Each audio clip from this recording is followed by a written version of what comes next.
Hello student, मैं doctor Pankaj Tiwari, हमारे YouTube channel NIT school of mathematics में आप सभी का स्वागत है। स्टूडेंट, आज हम जो डिस्कस करेंगे वो डिस्कस करेंगे रामानुजन मेथड। और जैसा कि आपको पता है कि हम डिस्कस कर रहे हैं न्यूमेरिकल मेथड, और न्यूमेरिकल मेथड में हम पढ़ रहे हैं solution of algebraic and transcendental equation. तो स्टूडेंट, मैंने आपसे कहा था कि एल्जेब्रिक और ट्रांसेंडेंटल इक्वेशन को सॉल्व करने के हमारे पास बहुत सारे मेथड हैं। उन्हीं में से एक मेथड आज हम डिस्कस करेंगे जो है रामानुजन मेथड। तो रामानुजन मेथड हम पहले भी डिस्कस इसके प्रीवियस लेक्चर में कर चुके हैं। वहां मैंने रामानुजन मेथड के वर्किंग स्टेप्स कि किस तरीके से हमें कौन-कौन से स्टेप फॉलो करके अपनी प्रॉब्लम सॉल्व करनी है। और स्टूडेंट, आज जो है हम एक अनदर प्रॉब्लम यहां आपसे डिस्कस करेंगे। तो स्टूडेंट, मैं रामानुजन मेथड के बारे में थोड़ा सा बता दूं कि रामानुजन मेथड जो है किसी भी पोलिनोमियल के स्मॉलेस्ट रूट फाइंड आउट करने के लिए यूज किया जाता है। मतलब रामानुजन मेथड से हम किसी पोलिनोमियल के स्मॉलेस्ट रूट फाइंड आउट करते हैं। तो स्टूडेंट, एक प्रॉब्लम आपकी स्क्रीन पर दी है। Find the smallest root of the equation f of x = x³ - 9x² + 26x - 24 using Ramanujan method.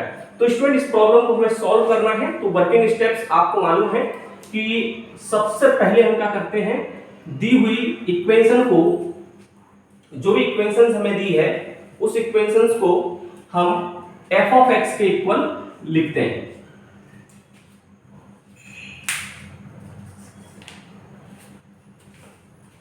उस इक्वेशन को हम क्या करते हैं, f of x के इक्वल, तो लिखेंगे late f of x = x³ - 9x² + 26x - 24। Clear student? और इसको हम मान लेते हैं इक्वेशन नंबर फर्स्ट। अब स्टूडेंट, हम क्या करेंगे, यहां आपको मालूम है कि इस इक्वेशन को हमें 1 - a1x + a2x² + a3x³ + and so on के फॉर्म में लिखना होता है। तो यहां स्टूडेंट हम क्या करेंगे, -1/24 से इस इक्वेशन में क्या कर देंगे, डिवाइड कर देंगे। जब -1/24 से डिवाइड करेंगे तो हम इसको लिख सकते हैं x³ - 9x² + 26x - 24। Clear student? अब हमें इसको 1 के फॉर्म में लिखना है। तो आप चाहें तो इसका इसमें जब डिवाइड करोगे तो इसको आप लिख सकते हो f of x = इसको डिवाइड करोगे तो ये हो जाएगा, देखो 1। ठीक है। अब आप जब पहुंचोगे तो ये माइनस है, तो हम यहां लिखेंगे माइनस। और आप देखें स्टूडेंट, ये x³ की जगह आप जो है x के टर्म लिखें। तो इसको आप किस तरीके से लिख सकते हैं, इसको आप लिख सकते हैं 26 / 24x, और फिर इसको लिख सकते हैं माइनस का 9/24x², फिर इसको लिख सकते हैं प्लस का x³ / 24। Clear student? तो हमने क्या किया, इसको इस तरीके से लिख लिया। और स्टूडेंट, इसको हमने मान लिया इक्वेशन नंबर सेकंड। क्लियर है? हमने इसको इक्वेशन नंबर सेकंड मान लिया। पहले क्या किया, दी हुई इक्वेशन को f(x) = इस फॉर्म में लिखा, और इसके बाद हमने जो है इसको 1 - a1x + a2x² + a3x³ के फॉर्म में लिख दिया। अब लिखेंगे now equation second can be written as. हम इस इक्वेशन सेकंड को कुछ इस तरीके से लिख सकते हैं। किस तरीके से लिख सकते हैं स्टूडेंट? हम इसको लिख सकते हैं, देखें आप, 1 - 26 / 24, ये 26 है ना, x - 9/24 x² + 1/24x³ + and so on. और इसका स्टूडेंट हमने ले लिया इनवर्स। क्लियर है? और इसके इनवर्स को इक्वल लिखते हैं b1 + b2x + b3x³ + and so on. तो इस इक्वेशन सेकंड को हम कुछ इस तरीके से लिख सकते हैं, और ये हम आपको बता चुके हैं वर्किंग स्टेप्स में। अब यहां जो है स्टूडेंट, ये 1 - x का इनवर्स है। तो 1 - x के इनवर्स की बाइनोमियल से हम इसको क्या करते हैं, एक्सपांड करते हैं। ये चीजें हम आपको बता चुके हैं। क्लियर है? तो स्टूडेंट, यहां जो है आप चाहें तो मैं लिख सकता हूं हियर a1 = यहाँ अगर हम कंपेयर कराएं तो ये a1x होता है, ये a2x² होता है, ये a3x³ होता है। तो यहाँ से a1 अगर हम निकालें तो 26 डिवाइडेड बाय 24 होगा, तो ये 13 और 12, तो a1 इज इक्वल टू आ जाएगा 13/12। क्लियर है? और 13/12 जो है हमारी वैल्यू आएगी इसकी a1 की। इसके बाद स्टूडेंट हम निकालेंगे यहाँ, देखो आप इसको कंपेयर करोगे तो ये a2 होगा और a2 होगा माइनस के 9/24, तो ये 3 3 से 9 होगा और ये हो जाएगा 8 3 जा 24, तो a2 की वैल्यू होगी माइनस के 3/8। क्लियर है?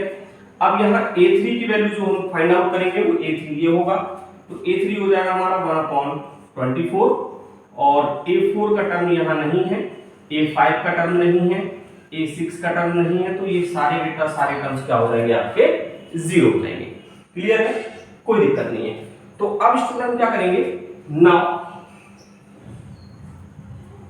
कंपेयरिंग,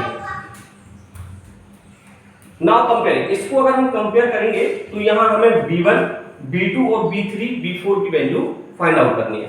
तो कंपेयर करेंगे तो स्टूडेंट यहां b1 की वैल्यू जो फाइंड आउट करोगे तो b1 की वैल्यू तो क्या होगी आपकी 1 होगी। हमेशा मैंने आपसे कहा था सारी प्रॉब्लम्स में हमें b1 की वैल्यू क्या लेके चलनी है 1। अब स्टूडेंट यहां जो है मैं b2 की वैल्यू फाइंड आउट करूंगा, तो b2 की वैल्यू फाइंड आउट होती है a1 b1, b2 के लिए a1 b1। तो a1 की वैल्यू स्टूडेंट आपको यहां से लेनी पड़ेगी, a1 की वैल्यू है 13/12 और b1 की वैल्यू है 1, इसका मतलब है b2 की वैल्यू आपकी होगी 13/12। Clear student? चलिए आगे बढ़ते और हम बात करते हैं b3 की, और b3 की वैल्यू फाइंड आउट करने के लिए देखो a1 लेंगे, b3 है तो b3 नहीं आएगा, b2 आएगा, प्लस a1 के बाद a2 आएगा और b2 से नीचे b1 आएगा। तो b3 की वैल्यू फाइंड आउट कुछ इस तरीके से होगी। तो यहाँ a1 की वैल्यू आपकी थी 13/12 और b2 की जो वैल्यू हमने फाइंड आउट की है वो हमने वैल्यू फाइंड आउट की है 13/12 प्लस a2 की जो वैल्यू थी हमारी वो है माइनस के 3/8 और b1 की वैल्यू है हमारी 1। तो स्टूडेंट ये b1 हमारा 1 हो गया, ये b2 हमारा 13/12 आया, और इसको अगर हम सॉल्व करेंगे तो स्टूडेंट ये आएगा 1.0833। इसको आप सॉल्व कर लेना तो ये वैल्यू आएगी 1.0833, है ना? ये मैंने नीचे यहां नोट डाउन करके रखा है इसलिए मैंने लिख दिया। b3, अब इस b3 को अगर स्टूडेंट हम सॉल्व करते हैं तो आफ्टर सॉल्यूशन इसकी वैल्यू आएगी 0.7986, है ना? तो स्टूडेंट अपने कैलसी निकाल के आप इसको कैलकुलेट करेंगे, कैलकुलेट करने के बाद आपको वैल्यू मिलेगी ये। मैं केवल अपना टाइम सेव कर रहा हूं यहां। तो b3 हो गई। अब b3 के बाद स्टूडेंट हमें निकालना है b4, तो b4 के लिए आप देखो a1 से स्टार्ट होगा, b3 है तो b4 है तो b3 आएगा, a1 b3, a1 के बाद a2 आएगा और b3 से नीचे b2 आएगा, प्लस a2 के बाद a3 आएगा और b2 से पहले b1 आएगा। तो इस में आपको क्या है वैल्यू पुट करनी है। तो a1 की जो वैल्यू आप पुट करोगे स्टूडेंट, तो a1 है आपका 13/12, b3 की वैल्यू भी आपने फाइंड आउट की है 0.7986, प्लस a2 की वैल्यू स्टूडेंट आपकी है माइनस के 3/8 और b2 की वैल्यू स्टूडेंट आपकी है b2 है आपकी 1.0833, प्लस a3 की वैल्यू स्टूडेंट आपकी है 1/24 और b1 की वैल्यू आपकी है 1। Clear student? तो इसको जब आप सॉल्व करोगे तो यहां b4 की जो वैल्यू आएगी वो आएगी b4 इज इक्वल टू 0.5007। ये b3 हो गया, तो ये b3 है, ये आपका b4 है, ये b3 है, ये आपका b2 है और ये आपका b1। क्लियर है? चलिए इसी क्रम में स्टूडेंट हम बात करेंगे b5 की, और b5 के लिए देखो जो फॉर्मूला यूज होगा वो होगा a1 b4 plus a2 b3 plus a3 b2 plus a4 b1। Clear student? और b5 is equal to a1 की वैल्यू आप ये सारी वैल्यू यहां पुट करेंगे 13/12, b4 की वैल्यू आप 0.5007 प्लस A2 की वैल्यू स्टूडेंट है आपकी -3/8 और B3 की वैल्यू आपने निकाली थी 0.7986 प्लस A3 की वैल्यू है आपकी 1/24 इंटू B2 की वैल्यू है आपकी 1.0833 प्लस A4 की वैल्यू स्टूडेंट आपकी जो है 0 है। अब देखो ये A4 का टर्म आया तो A4 A5 A6 आपके क्या है 0 है, तो ये वाला टर्म 0 हो जाएगा। और इसको जब स्टूडेंट हम कैलकुलेट करेंगे B5 तो B5 की जो वैल्यू हमें मिलेगी वो मिलेगी 0.2880। ये कैलकुलेट करना है बेटा आपको, है ना, ये कैलकुलेट करना है। और मैं ये स्क्रीन थोड़ी सी क्लियर करूंगा, इसके बाद के स्टेप्स में आपको जो है करके दिखाता हूं। ये क्लियर हो गया स्टूडेंट, हमने B1 B2 B3 B4 B5 की वैल्यू निकाली है। अब स्टूडेंट हम फाइंड आउट करेंगे नाउ रूट्स, और रूट फाइंड आउट करने के लिए हम लिखते हैं bn/bn+1।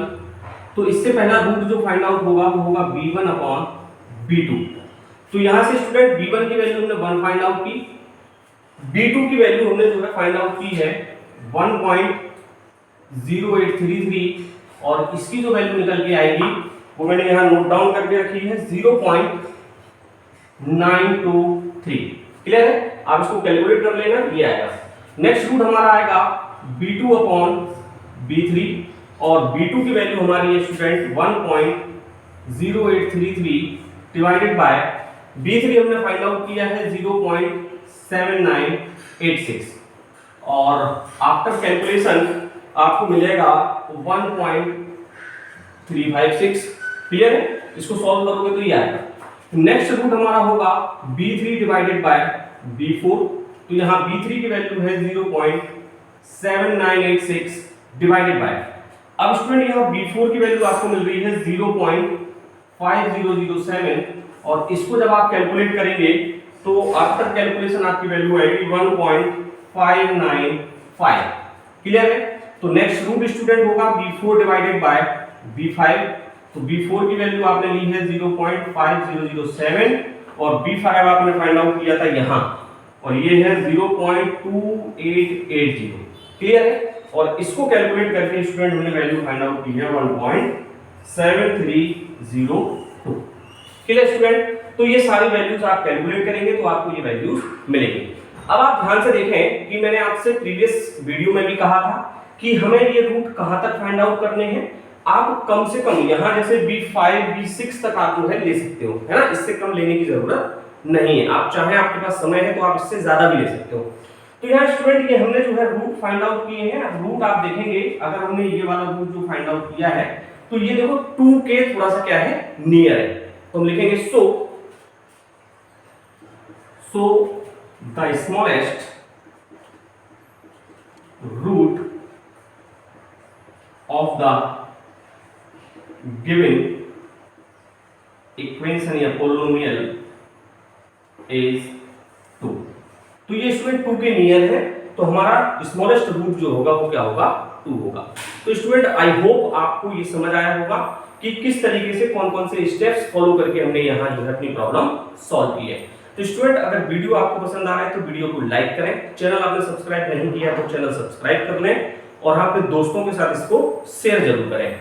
नेक्स्ट वीडियो में हम आपसे डिस्कस करेंगे बाइसेक्शन मेथड। बाइसेक्शन मेथड समद्विभाजन विधि हमारी क्या होती है उसके बारे में हम आपसे डिस्कस करेंगे। तब तक बने रहें और देखते रहें NIT school of mathematics. Thank you guys.